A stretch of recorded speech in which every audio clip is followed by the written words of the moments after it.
नमस्ते साथियों, कैसे हैं आप लोग। आशा करता हूं कि आप लोग ठीक तरह से होंगे और अपना अध्ययन ठीक तरह से कर रहे होंगे।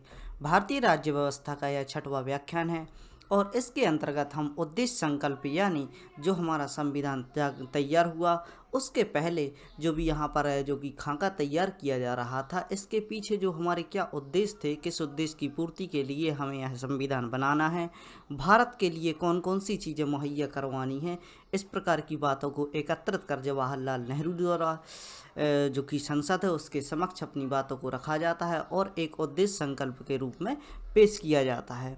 साथ ही 1947 का जो समय था, यहाँ पर हम देख सकते हैं कि भारत को स्वतंत्रता प्रदान की गई थी तथा भारत तथा पाकिस्तान के लिए 15 अगस्त 1947 को यह स्वतंत्रता प्रदान की गई थी कि वह दो अधिराज्य के रूप में स्थापित हो सकते हैं। पाकिस्तान के लिए अपनी एक अलग पार्लियामेंट होगी और भारत के लिए अपनी एक अलग पार्लियामेंट होगी। और जैसे ही हमारी पार्लियामेंट की बात होती है और संविधान सभा का गठन होता है तो इसके साथ ही संविधान बनाने के उद्देश्यों को भी सामने रखा जाता है और इसी समय से संबंधित महत्वपूर्ण जो घटनाएं जो कि इम्पोर्टेंट हैं, बार बार एग्जाम्स में पूछ ली जाती हैं, उनको भी हम आज के व्याख्यान में समझने का प्रयास करेंगे। आइए प्रारंभ करते हैं आज का व्याख्यान और देखते हैं इसके बारे में क्या क्या जानकारी है। उद्देश्य संकल्प। यहाँ पर हम देख रहे हैं कि इस समय पर जो 1934 में संविधान सभा बनाए जाने की बात कहाँ से रखी है, यानी यहाँ से हम समझने का प्रयास कर रहे हैं कि संविधान सभा से इम्पोर्टेंट क्या क्या फैक्ट हैं और किस प्रकार हमारा उद्देश्य संकल्प निकल कर आया। तो यहाँ से हम देख सकते हैं 1934 के समय ही एम.एन. राय द्वारा संविधान सभा को बनाने की सलाह दी गई थी, या संविधान सभा के बनाए जाने की बात एम.एन. राय द्वारा की गई थी और यह चीज़ प्रमुख है, तो इसको आप याद रख सकते हैं। 1935 में भारतीय राष्ट्रीय कांग्रेस द्वारा सरकारी तौर पर संविधान बनाए जाने की मांग की थी, यानी हम देख सकते हैं कि 1935 में ही संविधान सभा बनाने की, यानी भारत के लिए एक सेपरेट संविधान बनाए जाने की मांग की जाने लगी थी। 1938 के समय में हम देख सकते हैं कि जवाहरलाल नेहरू ने कांग्रेस की तरफ से दिए हुए बयान में कहा कि भारत के लिए एक स्वतंत्र संविधान सभा होनी चाहिए तथा प्रत्येक भारतीय नागरिक को मतदान का अधिकार दिया जाना चाहिए।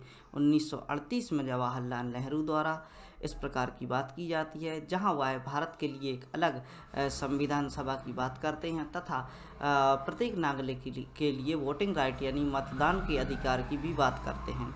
आगे आए तो हम देख सकते हैं 1940 में आए अगस्त प्रस्ताव में हमने देखा कि इन सब बातों को स्वीकार कर लिया जाता है तथा जो भी इनके द्वारा यह बातें की जा रही थी संविधान सभा के निर्माण की और अगस्त प्रस्ताव के द्वारा इन सबको स्वीकार कर लिया जाता है। 1942 में आए तो हम देख सकते हैं कि 1942 में जब क्रिप्स मिशन आता है तो अंग्रेजों द्वारा शर्त रखी जाती है कि आप द्वितीय विश्व युद्ध में हमारा साथ दीजिए और इसकी समाप्ति होते हुए भारत के लिए संविधान सभा का गठन किया जाएगा। और इस शर्त पर महात्मा गांधी इसे दिवालिया बैंक का चेक कहते हैं, यानी 1942 में जब 1940 में आए अगस्त प्रस्ताव में इस सब बातों को स्वीकार किया जाता है और इसके बाद जब क्रिप्स मिशन आता है तो क्रिप्स मिशन में इस प्रकार की बातें होने लगती हैं कि आप अब ये जो द्वितीय विश्व युद्ध चल रहा है इसमें हमारा साथ दीजिए और इसके बाद हम भारत के लिए एक संविधान सभा का गठन करेंगे। इस प्रकार की शर्त को देखते हुए महात्मा गांधी जी कहते हैं कि यह दिवालिया बैंक का चेक है, यानी इसकी कोई गारंटी नहीं है कि आपको संविधान सभा बना कर दी जाएगी, क्योंकि इस प्रकार की बातें प्रथम विश्व युद्ध के समय भी की गई थी कि भारत के लिए विशेष सुविधाएं मुहैया कराई जाएंगी और प्रथम विश्व युद्ध में साथ देने के बाद जब इसका अंत होता है तो हम देखते हैं कि जो भी यहाँ पर जो भी 1919 का जो अधिनियम आता है उसमें कुछ भी सुधार, विशेष रूप से सुधार नहीं देखे जाते और इसी प्रकार की बातों को समझते हुए महात्मा गांधी कहते हैं कि यह दिवालिया बैंक का चेक है, इसका कोई भरोसा नहीं कि अब कब इन सब बातों को माना जाए और इसको नकार देते हैं। मुस्लिम लीग द्वारा अपनी अलग संविधान सभा बनाने की बात भी की जाती है। यहाँ पर हम देख सकते हैं कि जिस प्रकार 1942 के समय पर ही यह अपनी अलग संविधान सभा बनाने की बात कहते हैं।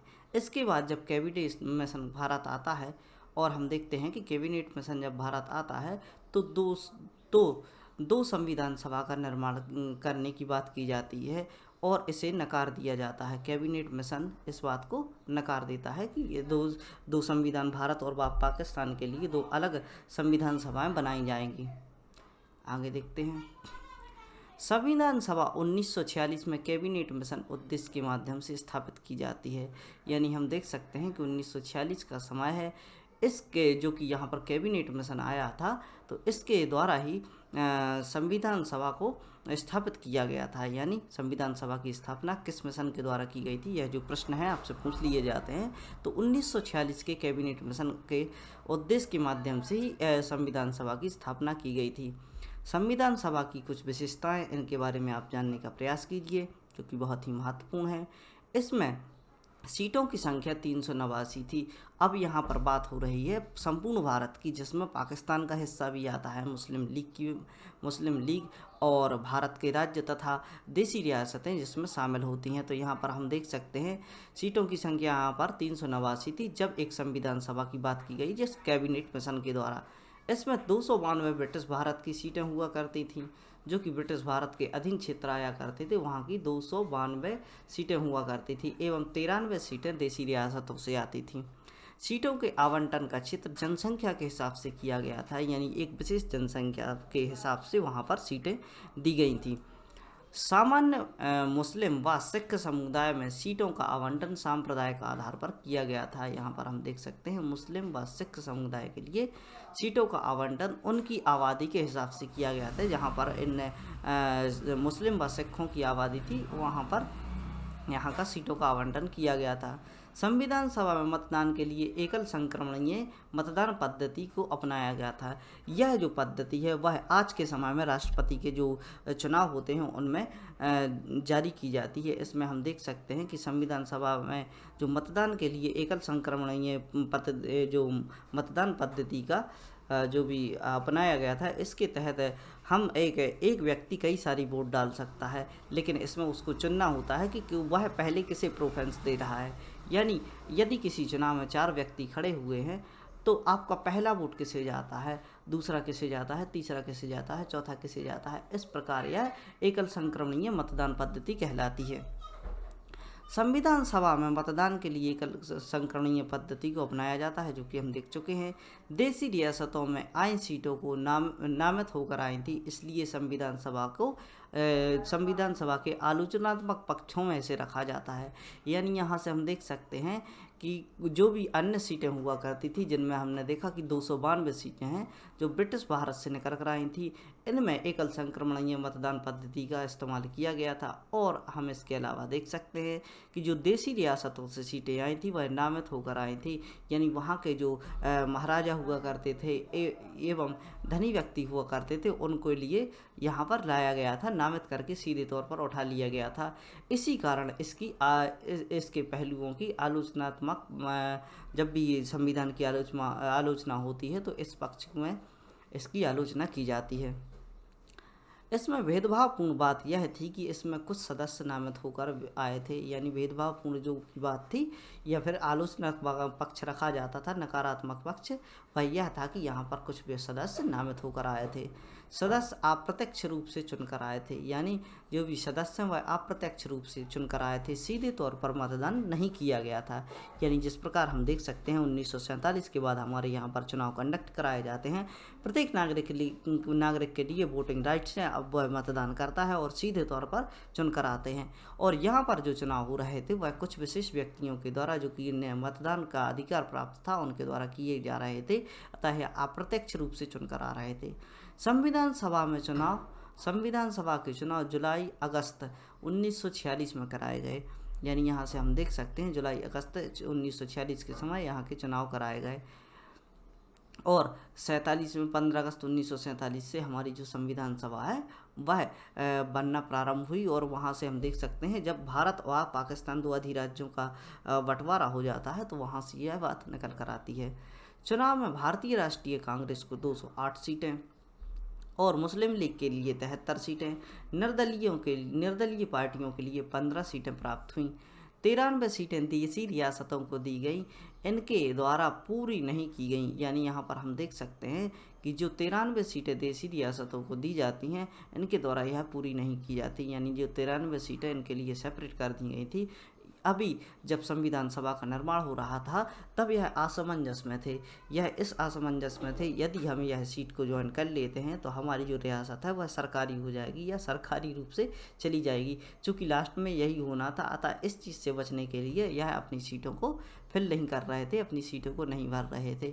तो हम यहाँ पर देखते हैं कि जुलाई अगस्त में जैसे ही चुनाव कराए जाते हैं तो 208 सीटें कांग्रेस से निकल कर आती हैं, जो कि सबसे ज़्यादा बहुमत प्राप्त करते हैं। मुस्लिम लीग से 73 सीटें निकल कर आती हैं और 15 सीटें जो कि निर्दलीय पार्टियों को प्राप्त होती हैं। और जो 93 सीटें हुआ करती थी वह देसी रियासतों द्वारा इनके लिए सेपरेट रखी गई थी, वह भरी नहीं जाती। और आगे हम देखते हैं कि यह भी इसमें शामिल होने लगते हैं।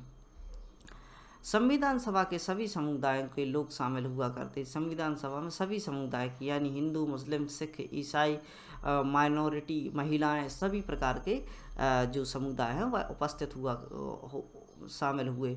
लेकिन सबसे ज़्यादा जनसंख्या हिंदू की थी। चूँकि हिंदू भारत में बहुत अधिक संख्या में होने के कारण हिंदुओं की संख्या यहाँ पर अधिक थी। संविधान सभा में 2 प्रमुख व्यक्ति महात्मा गांधी व मोहम्मद अली जिन्ना उपस्थित नहीं थे। यह भी आपसे पूछ लिया जाता है कि 2 कौन से ऐसे व्यक्ति थे जो यहाँ पर मौजूद नहीं थे। अली जिन्ना जो कि लगातार पाकिस्तान की मांग कर रहे थे, और दूसरे व्यक्ति महात्मा गांधी जिनको भारत में आज़ादी दिलाने का श्रेय दिया जाता है, भारत का राष्ट्रपिता कहा जाता है। इनका संविधान सभा में होना अत्यंत आवश्यक था, लेकिन यह जो व्यक्ति थे यह यहाँ पर शामिल नहीं हुए थे। तो अतः आपको यह बात याद रखनी है। संविधान सभा की पहली बैठक 9 दिसंबर 1946 में हुई, जिसमें 211 सदस्य शामिल हुए। यानी अब हम देख सकते हैं कि बाकी सदस्य कहाँ पर गए, तो मुस्लिम लीग द्वारा इसमें शामिल नहीं हुआ गया था, क्योंकि यह अलग देश की मांग कर रहे थे जो कि पाकिस्तान की मांग थी। साथ ही कुछ देसी राजाओं ने भी इसमें शामिल नहीं हुए, क्योंकि वह इस असमंजस में थे कि वह भारत के साथ जाएं, पाकिस्तान के साथ जाएं या सेपरेट रहें। तो संविधान सभा की जब पहली बैठक होती है 9 दिसंबर 1946 को, तो इसमें 211 सदस्य ही भाग लेते हैं। संविधान सभा की पहली बैठक में शामिल होने से मुस्लिम लीग इनकार कर देती है, और इनकार करने का रीज़न हम आपको बता ही चुके हैं। संविधान सभा में अस्थायी राष्ट्रपति के तौर पर सच्चिदानंद सिन्हा को चुना गया। इनकी अध्यक्षता में चुनाव कराए गए। यानी यहाँ से हम देख सकते हैं कि जो पहले राष्ट्रपति बनकर निकला कर आए, जो कि टेम्परेरी तौर पर इनको चुना गया था, तो वह थे सच्चिदानंद सिन्हा। इनकी अध्यक्षता में ही चुनाव कराए जाते हैं, और एक बार जब चुनाव हो जाते हैं और जो यहाँ पर सीटें फुलफिल कर ली जाती हैं, तो इसके बाद जो कि यहाँ पर हम समय देख रहे हैं 9 दिसंबर का, 9 दिसंबर से लेकर 11 दिसंबर तक का जो समय रहता है, इस समय पर सच्चिदानंद सिन्हा राष्ट्रपति के तौर पर कार्य करते हैं। अब हम देखते हैं कि 11 दिसंबर 1946 को डॉक्टर राजेंद्र प्रसाद जी के लिए राष्ट्रपति चुना जाता है, तथा एस.सी. मुखर्जी को उपराष्ट्रपति चुना जाता है। यानी यहाँ से हम देख सकते हैं कि जब राजेंद्र प्रसाद जी के लिए राष्ट्रपति चुना जाता है तो यह राष्ट्रपति के तौर पर कार्य कर रहे थे, और जो उपराष्ट्रपति का कार्य है वह प्रारंभ से ही लोकसभा के स्पीकर यानी उपराष्ट्रपति का रहा है। यानी यह जो उपराष्ट्रपति का पद होता है उसे लोकसभा का सभापति भी कहा जाता है, जो लोकसभा में स्पीकर का कार्य करते हैं। Sir B.N. राव को संवैधानिक सलाहकार के रूप में रखा गया। यानी यहाँ पर हम सर देखते हैं कि M.N. रे द्वारा यहाँ पर जो संविधान बनाने की सलाह दी गई थी, और B.N. राव को आप याद रखिए, यह संवैधानिक सलाहकार के रूप में जाने जाते हैं। तो M.N. राव को आपको याद रखना है, संविधान सभा की सलाह दी गई थी, और संवैधानिक सलाहकार किसे कहा जाता है? B.N. राव के लिए। अब हम देखते हैं उद्देश्य संकल्प के बारे में। उद्देश्य संकल्प क्या था, किस आधार पर हमारा संविधान कार्य करेगा, इस चीज़ को जो कि पार्लियामेंट है उसके सामने इन बातों को प्रस्तुत करना कि इन सब ड्यूरेशन में, इस सब दायरे में, इस सब ढांचे के अंतर्गत रहकर हमारे लिए कार्य करना है। तो यह उद्देश्य संकल्प पार्लियामेंट के सामने पेश किया जाता है। 13 दिसंबर 1946 को जवाहरलाल नेहरू द्वारा उद्देश्य संकल्प संविधान सभा में रखा गया। यानी यहाँ से हम देख सकते हैं जो टाइम ड्यूरेशन है इसका 13 दिसंबर 1946 है, जिसे आपको याद रखना है।